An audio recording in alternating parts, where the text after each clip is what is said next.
Is it about also discernment? Because one thing I've noticed with our black cat, they know when to leave as well. Yes. Yeah, So they'll clear a room quick before everybody. Yeah, it's funny enough. It's learning how to say no, but with grace, gracefully. Like, no, if something makes you uncomfortable, it's more than okay to say no. And the black cat energy, the highest you, the best you, will say no, no matter what the conditions are.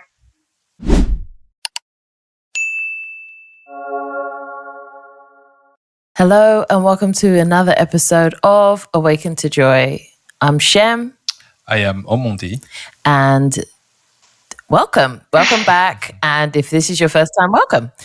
Today we have a special guest and her name is Grace. And she's come to fill us in on a couple stuff. So we're going to have a good listen to her.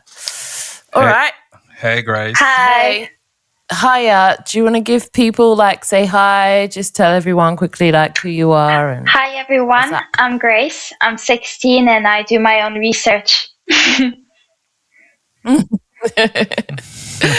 And also, if you're wondering, she happens to be our daughter. Hey!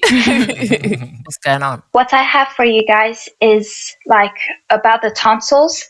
We're going to talk about the tonsils and why do we have them? Because at school we don't talk about these things. Nobody knows what they are used for and why they are there.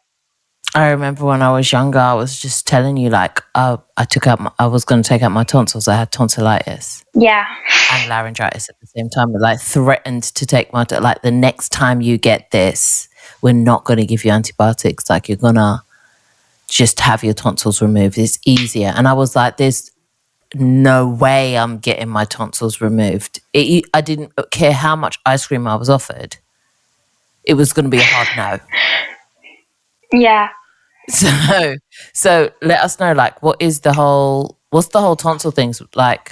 Okay. I thought that you could throw them out. No. Actually, the tonsils are used so they are an energetic or an energy filter. So the tonsils are useful. It's near your throat chakra, and they are useful to filter all different things. So sound, your voice, actually including your breath. They usually get affected if you have a sore throat. They get affected by unspoken thoughts or false truth or whatever. So if you are in a room and you know for sure that someone said something and you were with them and they're not saying the truth, if you don't speak up, sometimes you might feel a sore throat or feel something near that area, and it's oh, I didn't speak up at that time or stuff like that.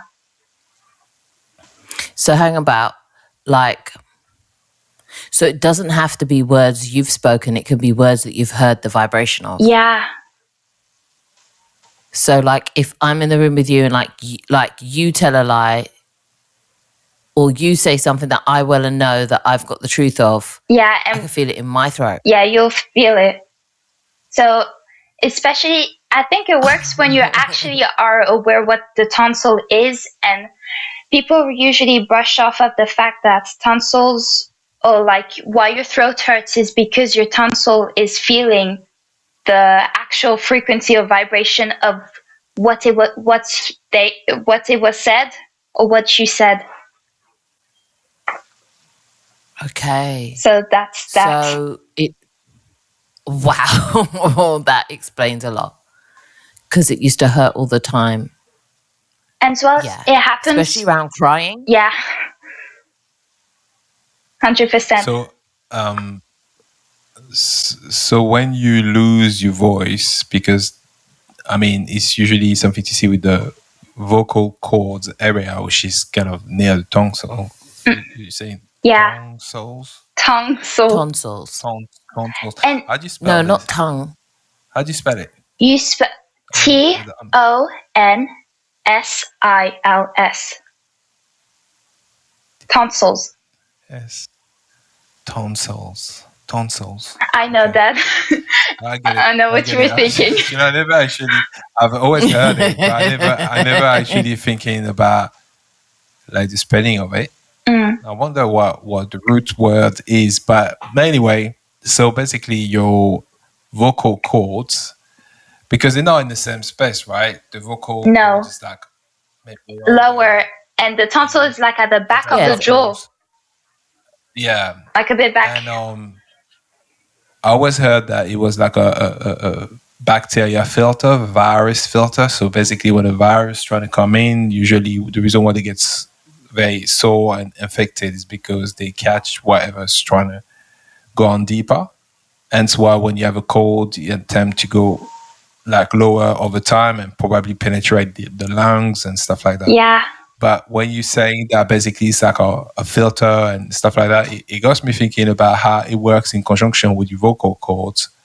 So that when you hear a sound, because you know, when you say if you have a resonance on one particular note, like a E, let's say, and then you have a guitar in the room that string will vibrate at that resonance. So when you exactly. say that, it looks like basically if someone was to say a lie or not being truthful about some things, it will vibrate your vocal cords. I guess and the tongue soul is like the operating system who tells you the way you explain it. Like will tell you like, okay, there's something fishy here.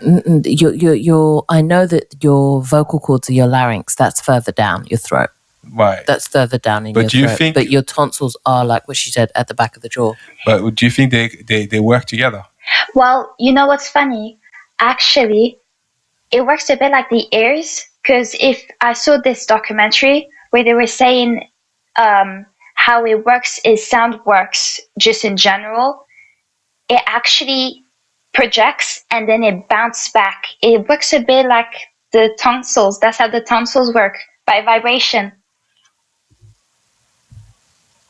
So it's like a sonar, like what the whales uses basically Exactly. to find out what's going That on. makes a lot of sense. This is why in singing, Opera? yeah, like because I was thinking about like when I was being trained. Well, when I went through the classical training, they considered the top of the mouth as your cathedral. It is. Well, this is how the teacher was explaining it at the time, and the top of the mouth is the cathedral. So I'd see how the sound would bounce off it and kind of resonate on the back of your tonsils, I guess. So I guess it filters like lies, Yeah, it's actually, yeah, untruths. it's Okay. it's actually sensitive to the truth. So if that's why it's important when you speak, like when you in what you say to yourself. So if you say, "Oh, I'm not happy," and you pretend like you're not happy, just like when you play with a child and it's like, "I'm upset," but you're actually not upset. Little like innocent plays like that will come back and bounce back, and you might feel it later. And you're like, "Why is my throat sore?" It's literally that. Oh, so it's not because I'm like hooping and hollering with the kids, like, No. oh, I got carried away. I was screaming. I was like, no, because I was playing all day and I was faking like the whole entire thing. Like, some things I was saying is like non-truths to myself. So That makes sense. So what Okay. got you looking into that, Grace? Okay. Like why did you start looking into it? On that day, I remember I actually had a really sore throat to the point that I couldn't speak, and if I spoke, it would literally hurt me. So I had so-called nothing to do, and I went and asked like ChatGPT, like, why does people like, what's the actual meaning of tonsils, and why do people throat hurt so much, even if you did nothing? Or imagine you didn't went out that weekend, like, what happened? Did someone put something in the house? Mm-mm. And I discovered it. Okay. Oh, wow. So what did you find then was your energetic untruth for that time then?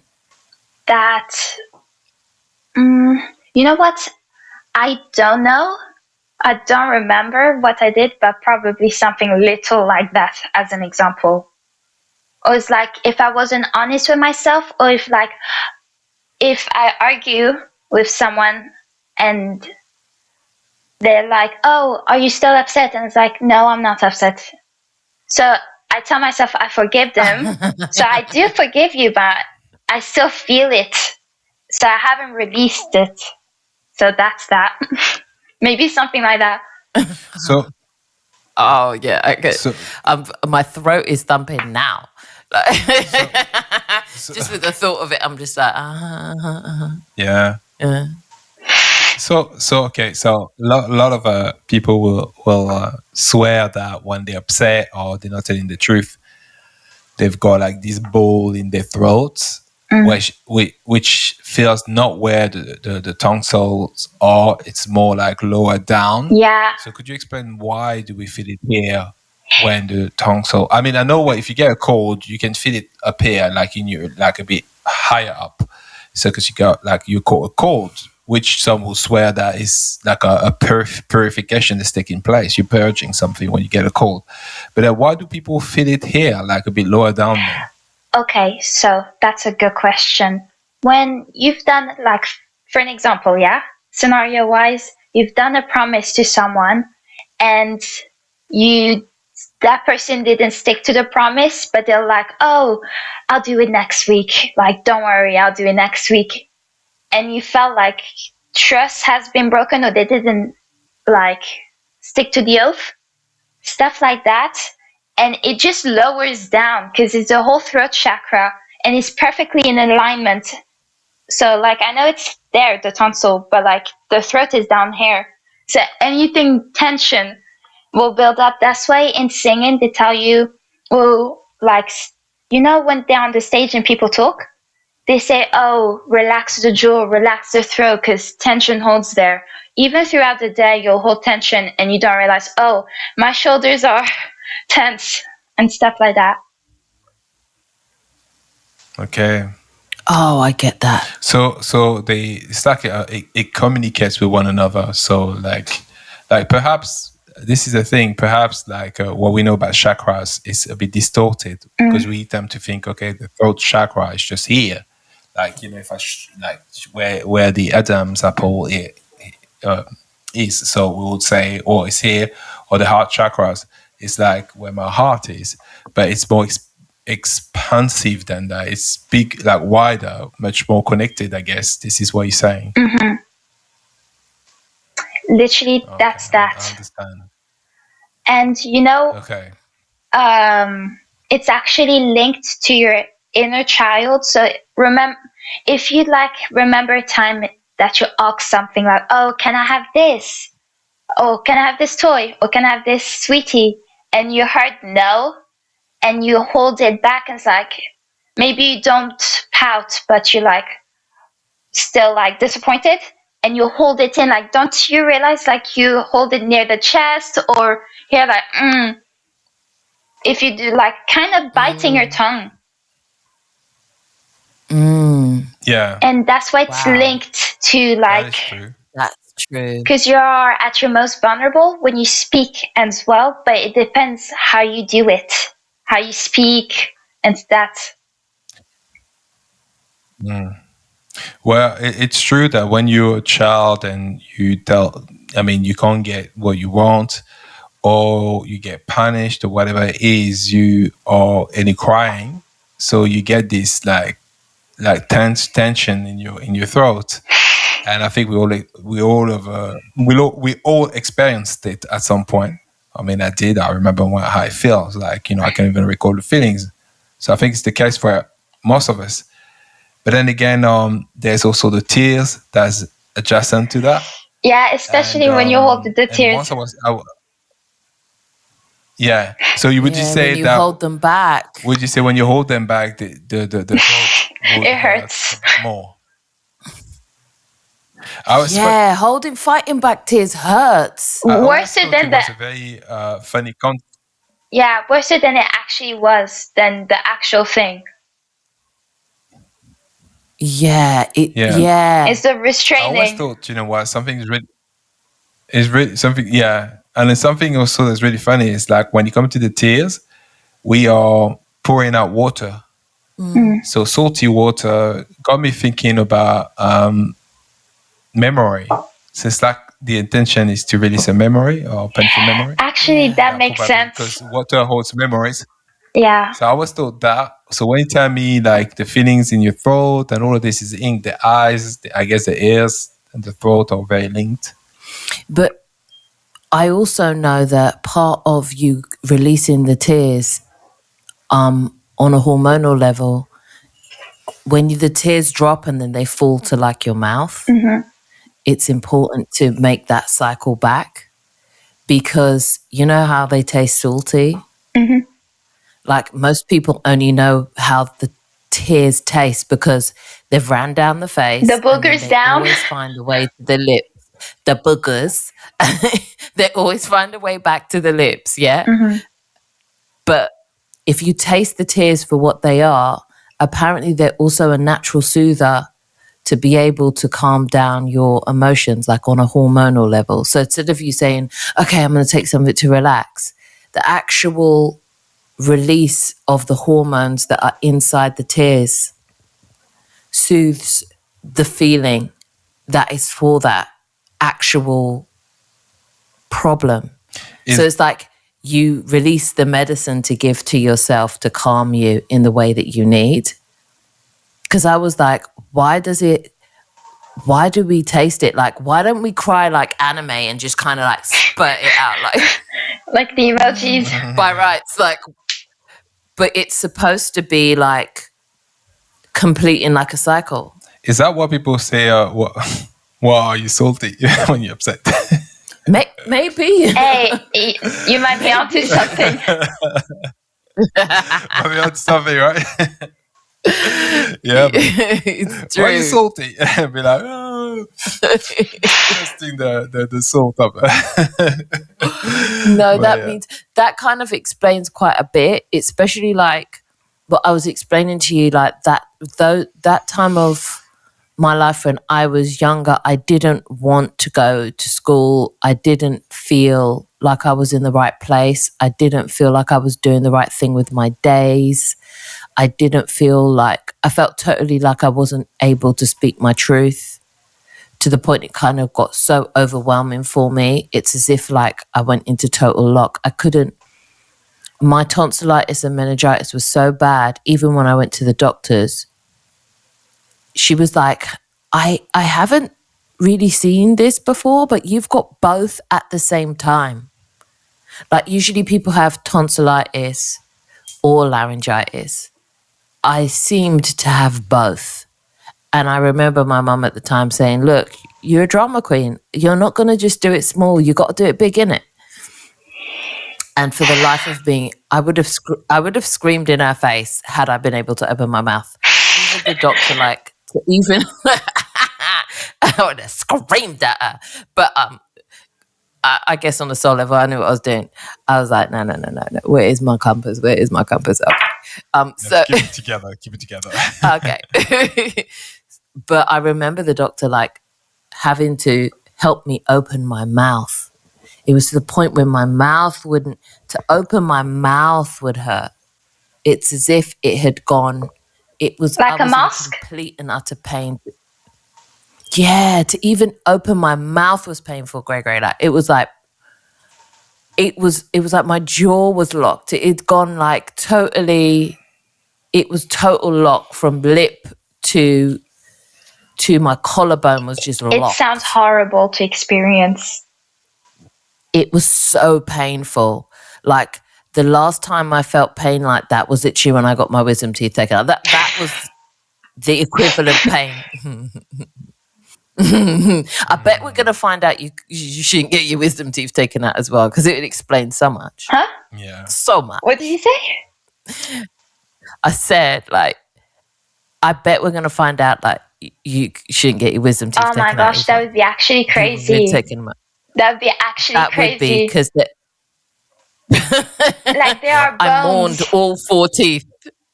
Oh my god. So then we heard that you don't need like your wisdom, your teeth tonsils or your tonsils or appendix.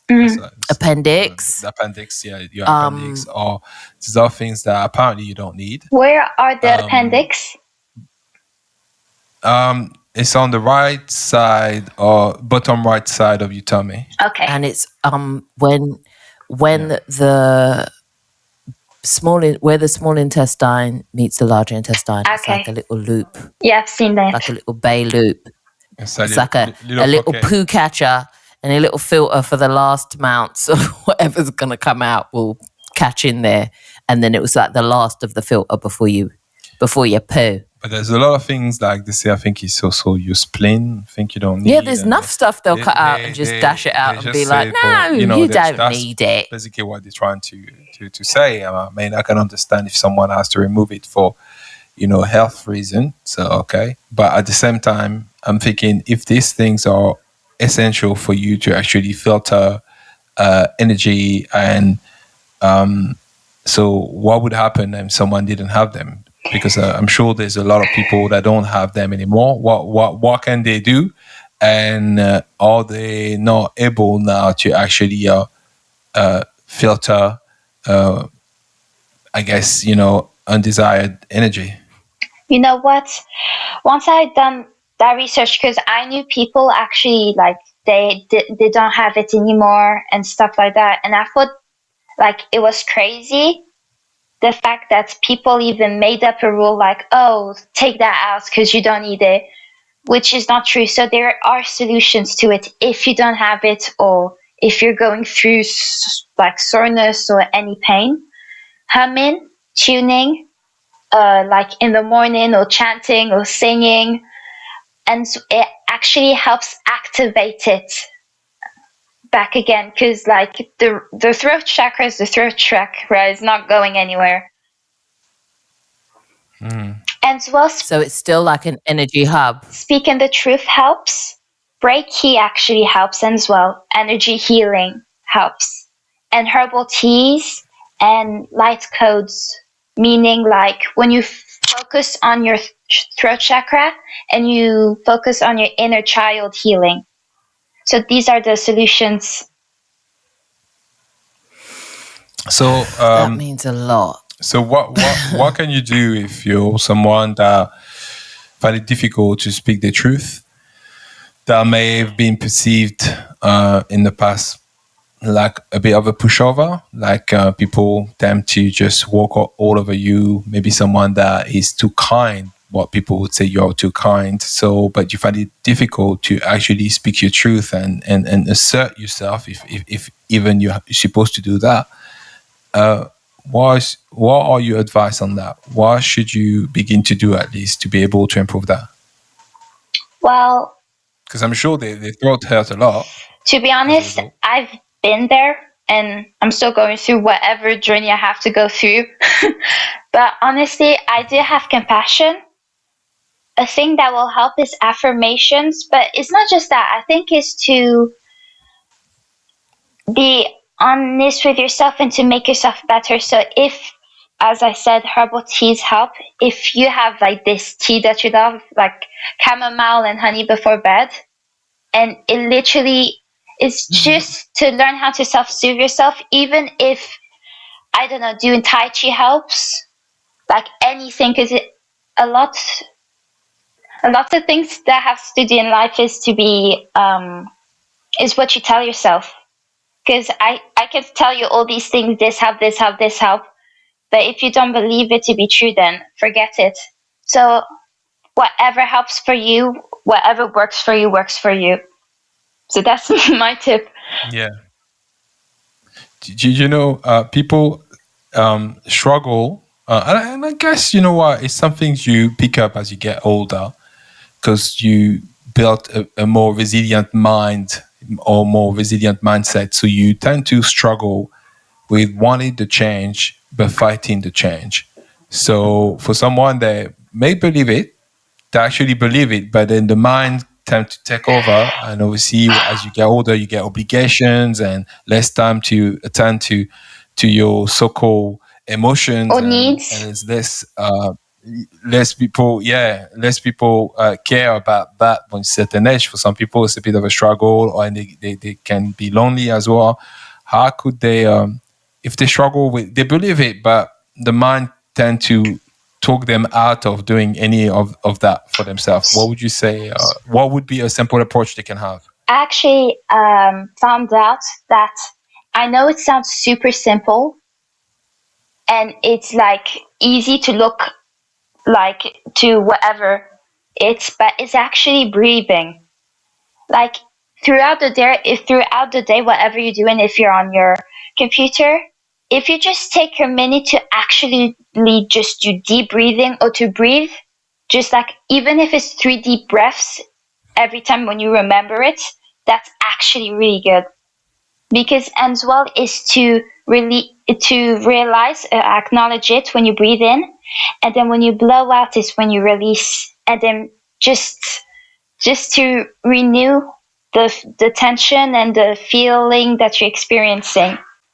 So that's something. You know, I can attest to that. I just didn't know. Do you know, these are all things, it's like you're connecting the dots for me on stuff I know. Mm-hmm. Like the picture was there, but then you came and kind of like, you know what I mean? Like the dots were there on the page, and then you've just kind of, because I know for a fact that deep breath, like one deep breath can transmute stuff. You like, can do one. Literally, like on your cellular level, as we breathe in, you know, it just it's what breath is. It's the transmutation tool. Mm-hmm. It's how we transmute energies. It's how we turn one thing into another. That's it. Like it. So yeah, it would make sense that that's how you would do it. And as well, which is really Which now I'm thinking about when I tell like you guys like, oh, breathe, especially like when you're upset, and I'm trying to like get you lot to learn how to self-regulate through breath. And now I kind of, it's underrated. Even though I understood, that's going to calm them down, but it's, as I'm saying it, I'm thinking, I'm like, yeah, I get that. So a little will go a long way then. Exactly. And well, for anything that you do in your life, always make sure something that will help actually is to always be comfortable. Meaning, if you're literally doing something, like if you're on your phone and you're on the couch, is to make sure you're always comfortable. So am I comfy? Am I thirsty? Stuff like that, to just self-regulate, as you said. Okay. I guess that would be going as far as you making sure that you're always self-soothing as well, like releasing tension instead of letting it build. Yeah. Ways to prevent. That's a big one. Okay, so I guess I understand. It's a bit like I see what you're saying. It's, if I was to tell you to dive underwater and you were out of breath already, you're not going lessen your chance to be able to, to swim underwater. So if you come already with a lot of fresh air and oxygen and well oxygenated, then perhaps when you meet challenges, you're more able to work through them. I understand why you're saying this. That makes a lot of sense. That's great. Great advice for someone who find it difficult to do it intentionally, where they're thinking, okay, today I'm gonna have to meditate and do this and do that, and they find it so tedious. Whereas if they regularly take time to breathe a little, it makes a lot of sense. Because as well, meditating, it's such a stereotype, as you said. Like, I know that you mean meditating, but you can do the dishes and that's you meditating. Yeah, that's true. Absolutely. Agree on that. Yeah, 100%. Because the idea of sitting down there for hours and hours and hours is just not for me. But that doesn't mean that it can't be done. It just can't be done in that way, with that thought, with that one rule, rigidity. I don't. yeah, I'm not a one rule fits all type of person. I know for a fact that can't be true. It just feels like such an untruth to me.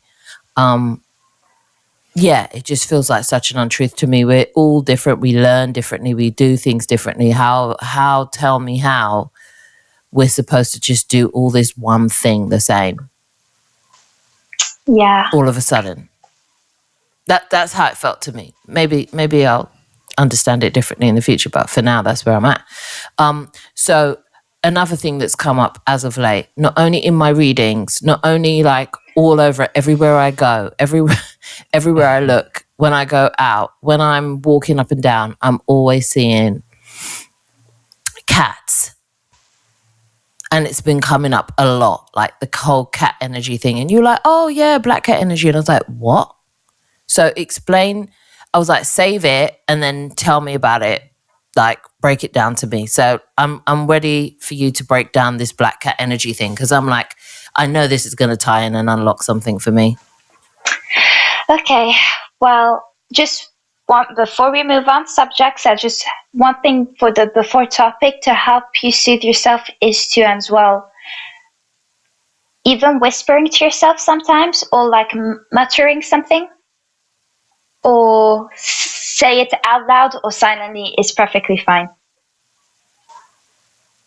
So Okay. now moving back to, I guess as long as it's something loving.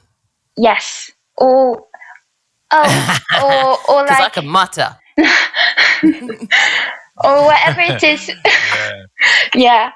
So we move into the conversation with Black Cat energy. It's a lifestyle and it's an energy, so you step into it. It's what people would consider a feminine energy. And what I've realized is not just for females, and it's not like, because there's this stereotype where if it's feminine energy, it has to be for girls only. Like, it's not even the case, because you have to balance it out, people. But for males too. So this black cat energy is about your best you. So the you that like, oh, what would I do right now? The best version of me. Would I be worrying? Would I be feeling anxious all the time when I go out or whatever it is? Because mostly it's probably not that. And when you go through negative thoughts, is to help you soothe it and take away these thoughts. So you acknowledge it, of course, but then you don't need to use it. It's like something to filter and just let go. So why is it called the black cat? Why not the black dog or any other names? I mean, or the black owl. I'm just really asking because I like to know the deeper meaning behind, because obviously, okay. Here's the thing: black cat is been seen. It's a very superstitious sign for people. It's like, okay, wow, you saw black cat, and people once used to believe that it wasn't good luck. Other people, for otherwise, depending on the culture, and Like some Ireland. people believe that it's really, yes, and some people believe that it's related to sort of like witchcraft and stuff like that. So I'd like to know, why is it black cat? Why the cat and what a black cat? No, not a ginger cat. That's actually a really good question. The reason is, imagine you're a black cat, okay? That I'm gonna explain. So imagine you're a black cat and you're chasing like there's a mouse, and that mouse is your desire, okay?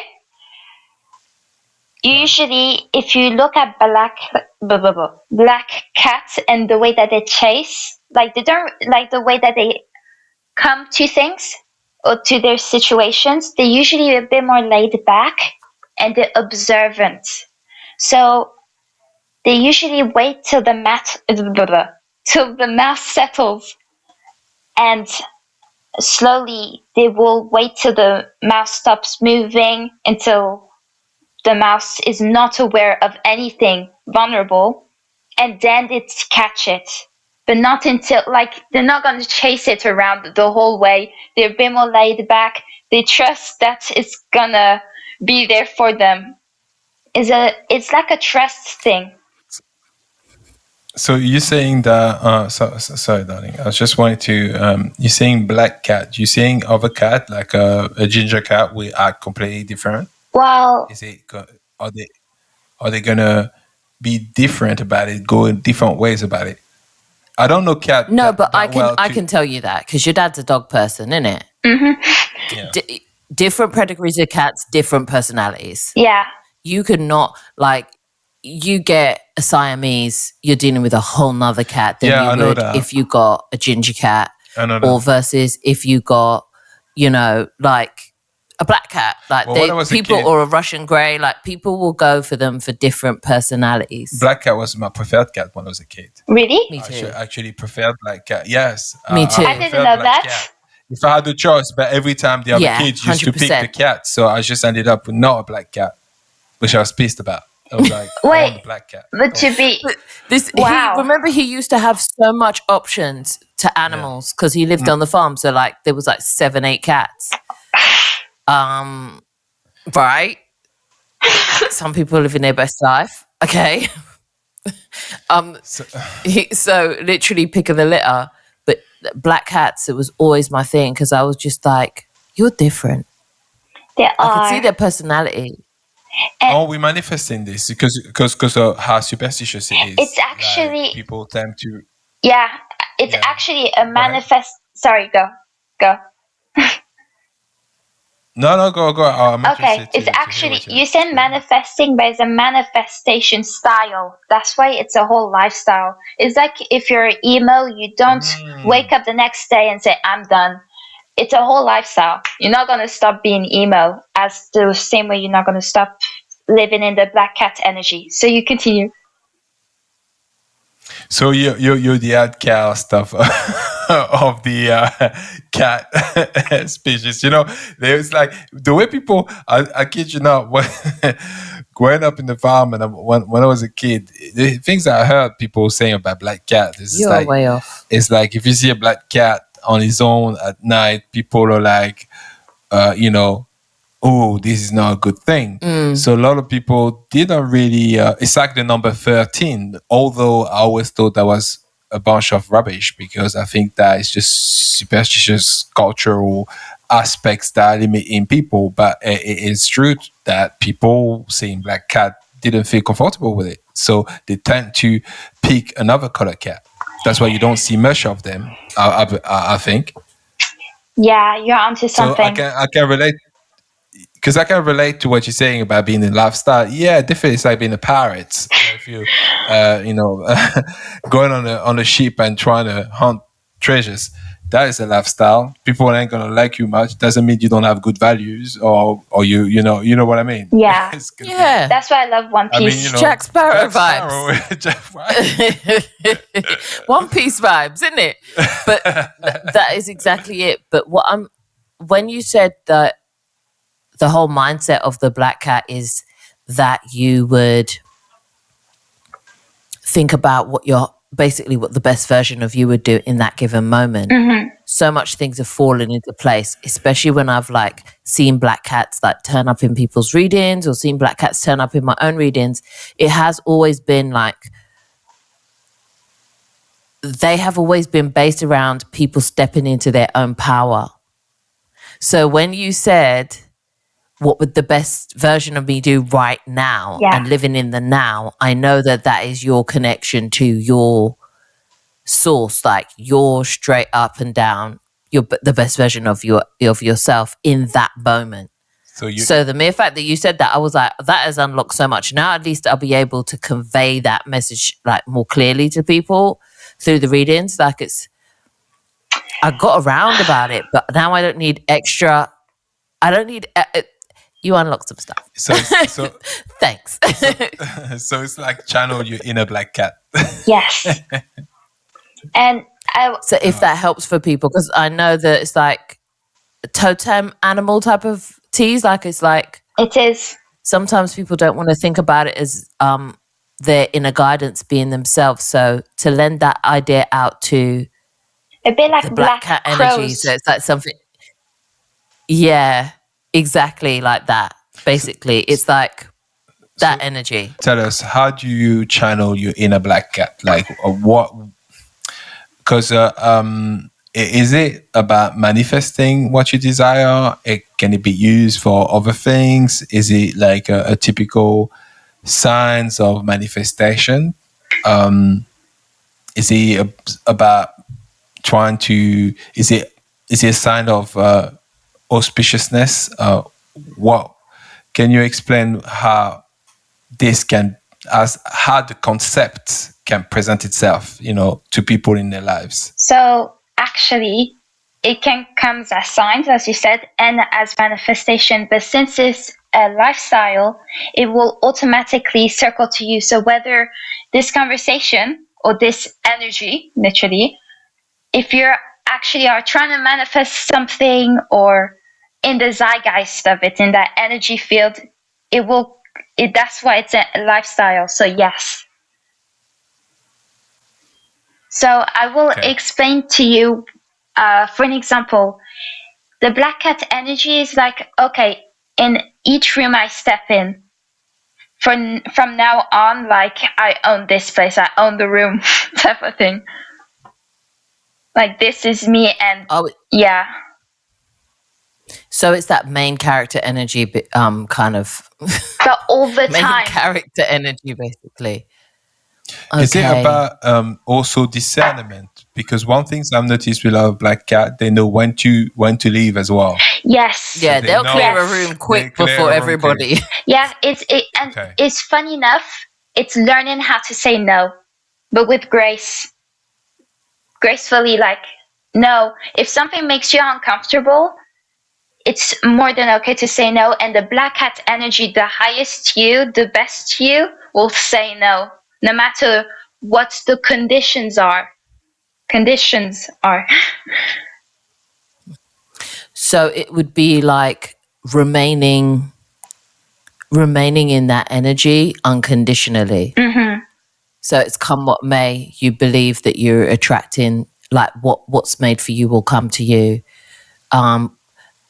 Without condition, you just know it to be so. You know when to leave, you know when to arrive, and you just stay in that knowing. Yeah, like this is a way to stick with your intuition regardless, because the black cat energy, the black cat does not doubt themselves. Like there's no doubt, there's no way, because you're literally tapped in all the time. You're the goat all the time. You have 1,000 aura all the time. Oh, you know what? This means so much. This is it's a lot of synchronicity, because I was literally, it's come up. Just put it that way. It's come up like past 3 weeks. That whole entire energy of black cat energy has been coming up big time. So to be able to put it into words is great. But then there's something you and your dad said about like black crow as well. And I'm thinking, how much of these animals we've been told are based around bad luck, death, Like frogs. bad omens, like frogs or like black crows. Yeah. Have we been like associated it with something that is not for us, or something that is against us in some way? But yet now you're talking about black cat energy. I'm like, yeah, that's a whole bag. Mm-hmm. Like, and I know personally when it comes to crows, they're so family orientated, and every time I've personally had interaction with crows or seen them around, it hasn't meant what people have been, like what I've been told it meant. It never, the situation never manifested itself in the same frame as what I'd been told, that, oh, that means that. It never did. It was always something quite auspicious. It was always something quite like a foreseeing of something I great get it. to come. So it'd be good to see into what Black Crow's energy is, if that's even a thing. But you get what I mean. To be honest, I just saw something today about black crows, so we could talk about it eventually. All right then. Okay. I love that. I love that. Anything else? Yeah, I mean, okay, so now on a practical aspect of it, so for if I resume what you're saying about it, it's that basically confidence, Yes. discernment, intuition, Yes. which is why you were referring about it as being a feminine energy, right? Yes. And this is for everyone. No gender like needed, because everyone has that in them, period. I think it's also the energy of attracting. Yes. So I being a don't chase, I magnetism. attract. Okay, cool. Okay. That's why they don't run after the mouse. They let the mouse be cool, and then they just slide on over to the mouse. And then they'd Okay. be like, oh, Okay, that's really. I get it. So that's really interesting. Yeah, in order for you to probably begin to manifest and be in your stillness and not doing as much. So basically, you embody the black cat energy. Would you say if someone was to look at maybe or seeing how a black cat operates? So I don't know, maybe you walk in the street and you see one, or you know a friend or a family member that has a black cat. Maybe they could begin to see how they behave and mimic that behavior. Yes. I actually was just about to say that as well. They have this type of mysteriousness about them, and it's like their timing is always on key, like on point. It's like no matter where they are, it's like at the perfect moment and perfect time. Even if like the vibe is so contagious type of thing. It's like, oh my gosh, I want to be that. Oh, okay, I see what you mean. I get it. So you would notice if someone was to walk into a room with that energy, you'll be like, okay, they've got the black cat energy on. Yeah. I can see it, so they're noticeable. Funny enough, if there's two different ways to walk into a room. You can walk into a room, probably look on the ground and then say hi, or you could walk in the room, open the door, but you take your time. It's like every moment it's perfect. So like you open the door, you take your time, you maybe look around the room, see your scenery, and like you just take your time with yourself. Really, that's the confidence. I understand now. Yeah, I get it. I get the concept behind that. Okay. All right. Well, it seems that you'll be popping back on and telling us more about these things, because you go down these rabbit holes and I'm like, what are you looking up right now? So I'm interested to see what else you're going to be looking up at. And well, as always, we'll conversate. Yeah. Absolutely. We'll conversate. It was lovely to have you on. It was lovely to chat to you. Yeah, it was lovely to chat, to be on the podcast too. It was actually a fun conversation. It was lovely having you on. So as always, everybody, we will see you again. We thank you, Grace, for coming on. Thank you. You're welcome. It was a pleasure being here. So we'll see you next time. Until next time, Ciao. Ciao.